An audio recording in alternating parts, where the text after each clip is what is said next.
பாட வந்த பெண்ணெல்லாம் பாடாம நிக்குது. தேரை போட்டுக்கோ, தென்னம்பாலை சுட்டுக்கோ, சேர கொலை விடுங்க, எஞ்சி ஓட்டு போட்டுக்கல.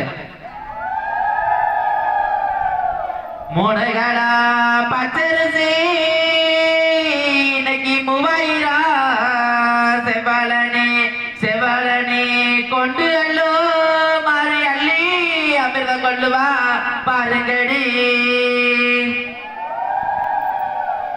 நாடுகளா பச்சரிசி இன்னைக்கு 4000 செவலனே நாட்டு பூஜை செஞ்சு எல்லாம் இன்னைக்கு நம்ம வயலக முத்து மாறி மனம் கொள்ளுவா பாருங்கடி.